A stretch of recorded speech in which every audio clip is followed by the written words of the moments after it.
또한 외국계 증권사죠. 시티는 하이닉스의 목표가를 140만원으로 상향을 했다고 하는데요. 진짜 미쳤다는 말이 나옵니다. 그리고 목표 주가를 올린 이유는 네, 안녕하세요. 주식은 역시 기리기리세 기리이십니다. 안녕하세요, 기리분들. 자, 오늘 아침에 갑자기 트럼프가 이상한 소리를 해서 걱정을 했으나, 야, 우리나라 증시 강합니다. 이번에 그냥 싹 무시를 해버리고 증시가 올라가는 모습이네요. 같이 공부하시죠. 렛츠 기릿. 첫 번째입니다. 어제 미국은 상승. 어제 미국 증시는 3대 지수 모두 상승하며 마감되었습니다. 다우, S&P 그리고 나스닥 전부 다 올랐는데요. 아니 그리고 뭐 셧다운인가 뭔가 악재가 있다며. 그런데 그 우려감 지속되지 않았습니다. 중간 선거가 이제 얼마 남지 않았기 때문에 셧다운을 피할 것이라는 전망, 그리고 트럼프가 더 이상 시민의 희생을 원하지 않는다며 이민 단속을 완화할 것임을 시사하자 증시도 바로 안정을 찾는 모습이네요. 그리고 또 이제 뭐라고요? 실적 시즌이죠. 그래서 실적 기대감 또 증시를 견인했고, 테슬라를 제외한 다른 이제 빅테크 기업들은 어제 좋은 흐름을 나타냈다고 합니다. 다음입니다. 타코 트럼프. 트럼프가 관세를 다시 인상하겠다고 말을 했죠. 자동차 그리고 의약품 여기에 대한 관세를 15%에서 다시 25%로 인상하겠다라고 으르렁거렸는데요. 그리고 그 이유는 한국 국회가 미국과의 딜을 이행하고 있지 않다며 합의된 내용에 따라 빠르게 관세를 인하했는데 한국은 그러지 않았으니까 우리도 다시 올리련다 이렇게 말을 했다고 합니다. 자, 하지만 뭐 인상 시점도 말하지도 않았고요. 그리고 합의를 빠르게 이행하면은 없던 일로 만들어 줄 것 같은 그러한 멘트가 나타나 보니까 장초반 잠시 흔들리나 했더니 그런데 지금 보니까 다 오르고 오히려 증시는 상승하는, 아니 급등하는 모습을 나타내고 있습니다. 다들 이제 아는 거죠. 아, 트럼프는 타코다, 떨어지면 기회다 이렇게 생각하고 있는 건데, 자, 다만 뭐 이럴 때 한 번쯤은 기분들도 생각해 보시면 좋을 것 같습니다. 언젠가 이러다가 한번 진짜 트럼프가 뭔 짓을 할 수도 있어요. 그리고 그때가 바로 이제 한두 달짜리 긴 조정의 시간이라고 말을 해볼 수 있겠죠. 그 타이밍을 빠르게 캐치하는 것도 아마도 올해 수익률에 큰 영향을 주지 않을까라는 생각을 해봅니다. 다음입니다. 코스닥 가지 말고 나를 계속 봐줘. 자, 삼성전자가 하이닉스가 울부짖었습니다. 목표가 더 올려줄 테니까 아유 코스닥 가지 말고 나를 계속 사달라 라고 말을 하는 것 같은데요. KB증권은 기존 목표가 20만원이었잖아요. 기억나시죠? 그런데 이번에 목표가 또 올려잡았습니다. 24만원으로 상향 조정했고요. 그리고 그 이유는 또 우리가 아는 그 이유네요. 메모리 가격 상승을 반영했다고 합니다.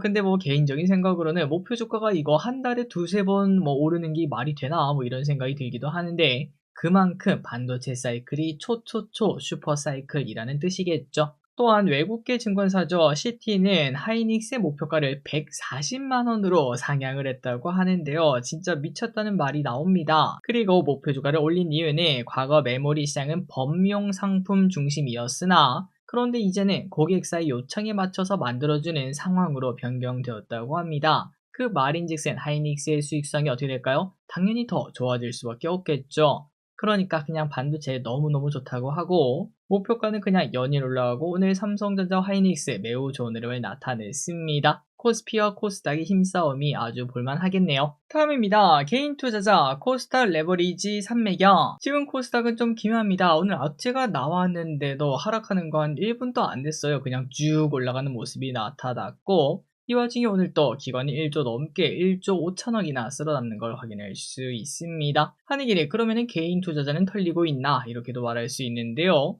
그런데 오히려 개인 투자자는 코스닥 레버리지를 쓸어담고 있어서, 그리고 코스닥 레버리지나 코스닥 ETF를 사면은 금융투자는 자동으로 코스닥을 줍줍하게 되는데 사실상 이거는 개인 투자자가 사는 거 아니냐 이렇게 말을 하는 사람도 있습니다. 자, 그런데 뭔가 이게 이상하다는 거죠. 보통 기류분들 아시다시피 지수가 급등하면 개인분들은 뭘 사죠? 맞습니다. 곧버스를 향해 가죠. 항상 반대쪽으로 투자하는 그런 경향이 있는데요. 하지만 이번 코스닥은 급등하면 급등할수록 코스닥 레버리지를 쓸어담고 있다고 해요. 자, 그만큼 이번 상승은 거칠고 강하게 나타날 수 있다는 증거로 저는 해석하고 있고요. 지금까지 동학개미 운동이라는 단어 보신 적 있으신가요? 딱히 없으시죠? 이번 코스피 상승은 외국인과 기관이 주도했다라고도 말을 해볼 수 있겠습니다. 그런데 이번 코스닥은 아마도 개인 투자자가 주도하는 그런 모습이 나타날 수 있고, 그 말인즉슨 과거 기억나시나요? 코로나 때 개인 투자자가 주도한 장 정말 오래 갔습니다.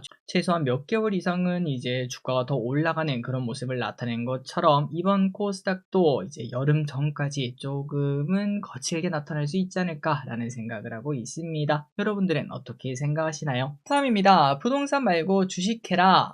작년부터 계속 나오던 이야기죠. 이번 정부는 부동산을 잡기 위해서 주식을 올린다는 이야기를 이제 계속하고 있는데 또다시 비슷한 이야기를 했다고 합니다. 이 대통령은 비정상적으로 부동산에 집중된 자원 배분 왜곡을 반드시 잡겠다라고 언급을 했고요. 그 말인즉슨 부동산으로 돈 가지 말고 주식으로 가라 이렇게 말하는 거와 마찬가지가 아닌가라는 생각이 듭니다. 자, 다만 모두가 하는 걱정은 이겁니다. 지금 증시가 오르는 건 동의하겠어. 그런데 이걸로 다들 돈 벌고 나면은 다들 부동산으로 가지 않을까? 저 또한 이런 고민을 진짜로 하고 있거든요. 그렇기 때문에 결국 종착역은 서울 부동산 아닌가 이런 생각들을 하고 있는데, 그런 흐름이 나타나지 않으려면 진짜 미국처럼 주주 환원이 잘 되어야 주식으로 번 돈이 주식시장이 계속 머무를 수도 있을 것 같습니다. 진짜 코스피 코스닥만 사도 1년에 한 10%씩 오른다. 만약 그렇다면 굳이 부동산 할 필요가 없겠죠. 이번 도전이 어떻게 끝날지는 모르겠지만 잘 되길 진심으로 바라봅니다. 다음입니다. 코스닥 ETF 사고 치킨 맞자. 코스닥 ETF에 많이들 보고 계실 것 같은데요. 그리고 대부분은 코덱스 코스닥 150을 보고 계실 텐데, 그런데 타이거 코스닥을 만약에 산다면은 미래 에셋에서 치킨을 추첨으로 준다고 합니다. 자, 내일부터 이틀간 타이거 코스닥 ETF에 투자하고 인증을 하면은 치킨을 300명에게 랜덤으로 준다고 하는데요. 단 한 주만 사도 된다고 하니까 혹시나 좀 시간이 되신다면은 체크해 보시면 좋을 것 같네요. 자, 다만 이 치킨을 제외하고는 내가 만약에 투자한다면 당연히 코덱스가 좋습니다. 그 이유는 바로 호가창이죠. 거래대금이 많이 나오는 코덱스는 사고 팔 때 딱히 손해를 보기가 어려워요. 하지만 거래대금이 부족한 ETF는 사고 팔 때 호가창이 얇아서 손해를 볼 가능성이 높기 때문에, 내가 만약에 투자 금액이 이제 1000만 원 단위가 넘어간다. 만약 그렇다면은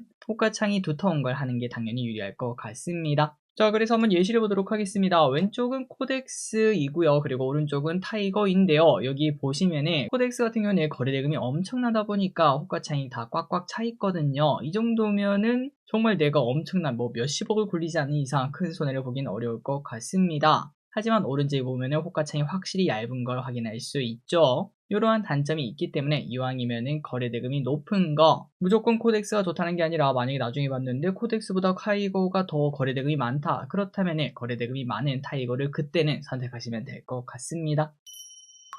다음입니다. 코스닥 앞으로의 흐름은, 지금의 코스닥을 과거 문재인 정부의 코스닥 활성화 정책이랑 비교하는 자료도 있더라고요. 그래서 한번 간단하게 보자면은, 그때 당시 2017년 11월 2일, 그게 언제냐면은 바로 여기입니다. 여기. 요때 문재인 정부 코스닥 활성화 정책이 나왔고요. 그때부터 코스닥은 미친듯이 쭉 올라가는 모습을 확인할 수 있었습니다. 그리고 그 흐름은 여기 보시다시피 주봉인데요. 두세 달 정도를 그냥 쭉 올라오고 그다음부터는 힘을 잃은 걸 확인할 수 있죠. 그리고 또 이때 당시에도 코스닥보다 코스피가 그전에 더 뜨거웠었다고 합니다. 그런데 이 정책 이후에는 코스피는 좀 쉬고 코스닥은 올라가는 흐름이 나타났다고 하니까 이번에도 최소한 2달 정도는 코스닥을 집중적으로 볼 필요가 있겠습니다. 다음입니다. 네이버, 구글한테 잡히나? 우리나라 1등 포털인 네이버, 하지만 네이버의 성이 흔들리고 있습니다. 최근 3년간 네이버의 1인당 사용시간은 줄어들고 있는데 구글은 지속적으로 늘어나고 있다고 하죠. 또한 MAU 월간 활성 사용자 수는 올해는 따라잡힐 가능성도 등장하고 있습니다. 네이버 입장에서는 등골이 서늘한 상황이라고 볼 수 있겠는데요. 게다가 앞으로 AI 사용량이 많아지는 상황에서는 이 상황이 가속화될 가능성이 있어 보이는데 네이버는 조금 더 열심히 할 필요가 있을 것 같고, 다만 이 와중에 주가는 괜찮습니다. 최근 들어 많이 올랐죠. 그리고 전 고점 또 돌파할 수 있을 것 같은데 이 라인을 돌파하는 흐름을 한번 기대를 해보자고요. 다음입니다. PRD가 한국 진출 2주년을 기념해 올해는 1만 대 클럽 진입에 도전할 것이라고 합니다. 그렇다면 작년에 얼마 팔았는데 무려 6,000대나 팔았다고 해요. 생각보다 PRD 많이 팔리네요. 그래서 올해 1만 대 판매를 위해서 신차 3종도 출시할 예정이라고 하는데, 과연 한국에서 이 중국차가 얼마나 통할지는 개인적으로 아직까지 의문이긴 하거든요. 정말 많이 저렴해도 한번 고민을 할 것 같은데, 하지만 중국차의 품질이 어떤지 조금 더 지켜볼 필요가 있을 것 같습니다. 과연 중국차는 우리나라에서 통할 수 있을까요? 다음입니다. LS1 호실적. 전력기기 업체들의 호실적이 이어지고 있습니다. LS일렉은 4분기 분기 기준 최대 실적을 기록했는데요. 작년 매출과 영업이익 모두 사상 최대치를 써냈다고 해요. 그리고 그 이유 이것도 심플하죠. 북미 빅테크사들의 데이터 센터향 수요가 늘어나며 작년 북미향 매출이 사상 처음으로 1조 원을 돌파, 전년비 30%나 증가했다고 합니다. 그리고 또한 올해도 실적 기대가 된다고 하니까 오늘 LS일렉트릭은 8%나 급등하는 모습. 다음입니다. 미국에서 날씨가 좀 많이 춥다고 합니다. 한파가 지속되고 있다고 하는데요. 눈폭풍이 지나가고 그리고 영하 30도에서 40도의 강한 한파가 몰려오며 피해가 커지고 있다고 합니다. 그래서 지금 이제 천연가스 가격이 엄청나게 오르기도 하죠. 그리고 이 미국의 한파는 당분간 지속될 수 있다고 하는데요. 그만큼 한파의 피해가 커질 수 있어서 걱정이라고 하고 광범위한 정전까지도 나타나고 있다고 합니다.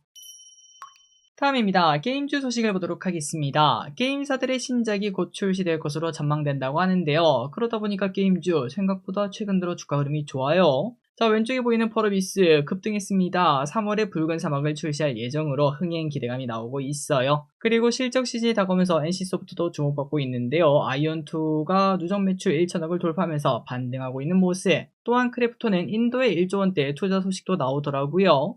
인구수가 많은 만큼 인도 사람들이 크래프톤 게임을 한다면 기회가 크다라고 판단하는 것 같습니다. 자, 다만 펄어비스 3월에 붉은 사막이 나오니까 2월쯤에는 좀 정리할 필요가 있겠죠. 주가가 올랐을 때. 그리고 NC소프트 최근 들어 이제 주가가 오른쪽으로 기어가는데 올라갈 수 있을지 보도록 하고, 크래프톤은 인도 투자 소식에 최근 들어 바닥에서 반등이 강하게 나왔습니다. 다음입니다. SK텔레콤 긍정적. 작년 해킹 사태로 충격을 줬던 SK텔레콤 주가도 그만큼 주춤하는 모습이었는데 한 번에 그냥 뚫고 올라가는군요. 해킹 사태로 인해 배당금이 감소할 수밖에 없지만 올해는 주식 매각 차익으로 다시 배당이 상승할 전망이고, 거기에다가 엔트로픽의 지분 가치가 계속 주가를 위로 올리고 있습니다. 그래서 현 주가는 여전히 저평가다라는 이야기가 나왔다고 하네요. 마지막입니다. 저가 생리대 확대. 지난주 대통령이 생리대 가격 문제를 지적한 바 있었죠. 그러자 빠릅니다. 국내 주요 업체에서 중저가형 생리대를 잇따라 내놓았다는 소식입니다. 그래서 앞으로 중저가형 생리대 라인업을 강화하고 확대 공급할 예정이라고 하는데요. 참고로 5,000원대 중저가 생리대는 쿠팡, 네이버 등 온라인 유통이 중심이었는데 이제는 오프라인 채널도 확대할 전망이라고 하네요. 자, 오늘의 홍보 여기까지 끝났습니다. 항상 같이 공부해서 진심으로 감사합니다. 지금까지 길이셨습니다. 빠이요.